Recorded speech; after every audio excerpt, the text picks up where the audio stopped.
ഇന്ന് വൈകുന്നേരം ഒരു ആവാഹനം, അപ്പഴങ്ങിട്ട് ലയിച്ച് മോക്ഷം കിട്ടി ബ്രഹ്മത്തിങ്കലാവും. ക്ഷേത്രാചാര്യനായ ഗോപൻ സ്വാമിയുടെ സമാധിയെ ചൊല്ലി വൻ വിവാദം. സമാധിയായ ശേഷം അച്ഛന്റെ ആഗ്രഹപ്രകാരമാണ് കുഴിച്ചു മൂടിയതെന്നാണ് മക്കളുടെ വാദം.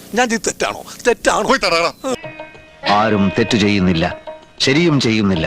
ശരിക്കും തെറ്റിനുമിടയിലുള്ള ഒരു നൂൽപാലത്തിലൂടെ സഞ്ചരിക്കുന്ന നിസ്സഹായരായ കൃമികീടങ്ങളാണ് നമ്മൾ.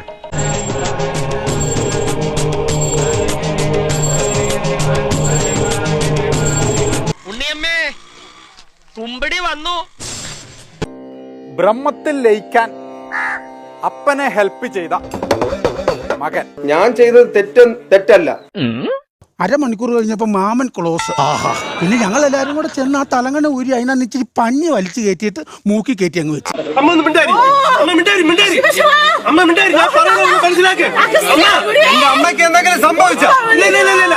ഇവിടെ ഉള്ളവന്മാരെല്ലാം ഒരു വിവരമില്ലാത്ത ഭ്രാന്തന്മാരാ. ദേ വന്നു പോലീസുകാർ നെഞ്ചത്തേർന്ന് ഇറങ്ങിയാണ്. എല്ലാം കുളമാക്കിയോ? കുളമാക്കിയതല്ല, ആയിപ്പോയി. സമാധി ആയെന്ന് പറഞ്ഞ ആ സമയം പറഞ്ഞ ഇങ്ങനെയുള്ള നാട്ടുകാർ ചെയ്യാൻ സമ്മതിക്കില്ല. നാട്ടുകാര് നായിന്റെ മക്കള് ചെള്ളയ്ക്ക് വീക്കണ ഒക്കത്തിന്.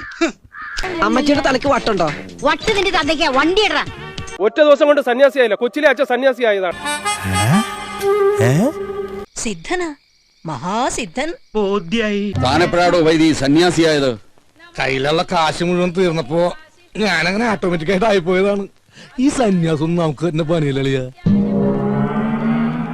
വിശുദ്ധി എന്ന 6 ആധാര ചക്രങ്ങൾ ഉണർത്തി കുണ്ടലിനി ശക്തികൾ ഉണർത്തി ആ ചെയ്യുന്ന സമയമാണ്. പാവണ്ട്, ഉറക്കം വന്നിട്ടല്ലേ ഉറങ്ങിക്കോളൂ.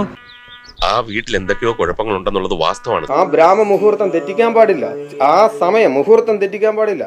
അതെല്ലാം ഞാൻ ചെയ്തു. തന്നെ വിശദമായിട്ട് കാണാൻ ഞാനൊന്ന് വരുന്നുണ്ട്. നീ എന്ത് തേങ്ങയാടി പറയുന്നേ? എനിക്കൊന്നും മനസ്സിലാവുന്നില്ല.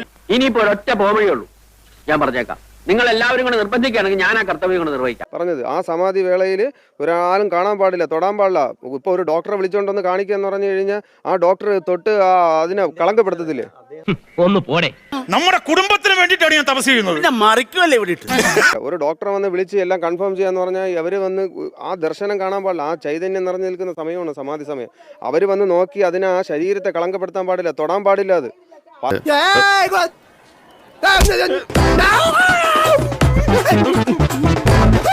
12 ആനി അതിന്റെ തോറ്റും തരാന്നാലും ഇനി അങ്ങോട്ട് ഞാനില്ല. നാളെ വെളുപ്പിന് 4:30 കഴിഞ്ഞാൽ ബ്രഹ്മമൂത്രമാണ്. അതായത് ഈ ശരീരമെല്ലാം ആ ബ്രഹ്മത്തിൽ കറക്റ്റ് പിടിച്ച് കറക്റ്റ് ചെയ്ത് ആ ബ്രഹ്മത്തിലേക്ക് ഇങ്ങനെ ലയിച്ച് ആ ഏകാഗ്രതയിൽ നിന്നാണ് പ്രകാലജ്ഞാനം ഉണ്ടാകുന്നത്. പ്രകാലജ്ഞാനത്തിൽ നിന്ന് പിന്നെ ബ്രഹ്മത്തിൽ ലയിക്കുക, അതാണ് ഇവന്റെ ഒരു ഗുണം. ജീവൻ അതാണ് പറഞ്ഞത്. സമാധി എന്ന് പറയുന്ന ജീവൻ പോകലല്ല, അതിൽ ഈ ബ്രഹ്മത്തിൽ ലയിപ്പിക്കുകയാണ് ചെയ്യുന്ന അമൃതകലയും. എന്നുവെച്ചാൽ പഞ്ചഭൂതാത്മകമാകുന്ന നമ്മുടെ ശരീരത്തിൽ എന്നിട്ട് എന്താ അയാൾ മരിച്ചുപോയി? മരിച്ചിട്ടില്ല സമാധി. ഓക്കെ അങ്ങനെ സംസാരിക്കണം. സമാധിയായ ദേവി ഇത് എന്നോട് കുത്തി ചോദിക്കരുത്, ഞാൻ പറഞ്ഞു പോകും. ഒരാഴ്ച വരെ ഒന്ന് ക്ഷമിക്കേ, അപ്പൊ എല്ലാം മനസ്സിലാവുമല്ലോ. അച്ഛൻ പറഞ്ഞൊരു വാക്കെന്ന് പറഞ്ഞാൽ മക്കളെ നിങ്ങളുടെ ഇത്രയും ഭാഗം ശത്രുക്കളാണ്, അതുകൊണ്ട് നിങ്ങൾ ആരെയും വിളിക്കണ്ട. എന്റെ കർമ്മങ്ങൾ നമ്മൾ രണ്ടുപേരും ചെയ്യണമെന്ന് പറഞ്ഞിട്ടുണ്ട്. You prove it. If you prove it, I will nakedly walk. ആർക്കെങ്കിലും എന്തെങ്കിലും സംശയം ഉണ്ടെങ്കിൽ എന്നോട് ഇപ്പൊ ചോദിച്ചോളാം, നാളെ ചോദിക്കരുത്, ഞാൻ മറന്നുപോകും. എന്റെ ആ സമാധിയുടെ ആ സമയത്ത് ഞാൻ മാത്രമാണ് ഉണ്ടായിരുന്നത്. തന്നെ കണ്ടാൽ അറിയാമല്ലോ താനൊരു പെരും കള്ളനാണ്. കാലത്ത് കള്ളി തിന്നാൻ കൊടുക്കില്ലടോ.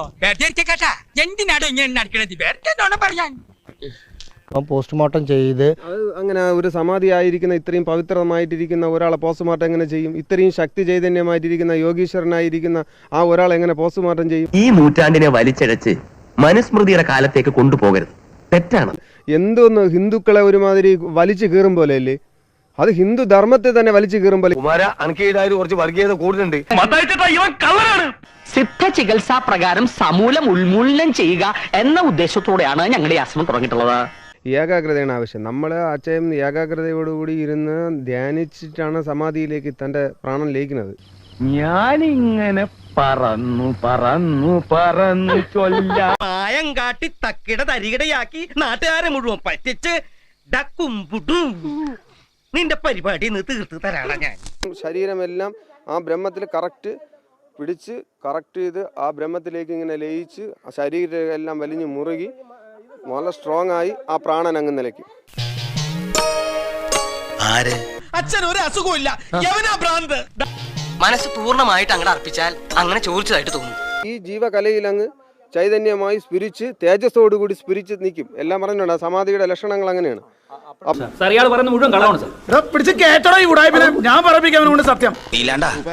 ഉണ്ണിയെ കുറിച്ച് ഇതുവരെ ഒരു വിവരവും കിട്ടിയില്ല. അല്ല, കൊട്ടാരത്തിൽ അന്വേഷിച്ചില്ലേ? അവിടെ ഇല്ല അത്രേ. അതായത് ഉയരം നിങ്ങൾ പറയുന്ന കോൺക്രീറ്റിൽ ഉണ്ടാക്കിയ സ്ലാബ് അല്ല, അത് മയിലാടിയിലെ കൃഷ്ണശിലയാണ്. അതിനെയാണ് നപുംസക ശില എന്ന് പറയുന്നത്. ചുമ്മാ വെറുതെ ആവശ്യമില്ലാതെ ഒരു സ്ലാബ് എടുത്തിട്ട് മൂടി എന്നങ്ങനെയൊക്കെ ഒന്നും പറയാൻ പാടില്ല. പിന്നെ ശരിക്കും നീ എന്റെ മകനാണെങ്കിലും നീ എന്റെ മകനല്ല. ഗോപനാചാരി വയ്യാതെ കിടക്കുമ്പോ എങ്ങനെയായിരുന്നു വീട്ടുകാർ നോക്കുന്നതും മറ്റു കാര്യങ്ങളൊക്കെ? അത് നമ്മൾ അങ്ങോട്ട് ഇപ്പൊ പോവാറില്ല അകത്തോട്ടൊന്നും. അയ്യോ ഇതെന്താ ശബ്ദം ഏതാണ്ട് പോലെ ഇരിക്കുന്നല്ലോ. ജലദോഷം ഇപ്പൊ ശരിയായി. ഇവര് പറയുന്നതാണെങ്കിൽ ഈ മരിക്കാൻ പോണ സമാധിക്ക് പോണ ആളെ ഷുഗറിനുള്ള BP-ക്കുള്ള ഗുളികയും പിന്നെ അതുമൊക്കെ കഴിച്ചിട്ടാണ് സമാധിയാവും. ആരെങ്കിലും അങ്ങനെ വരൂ?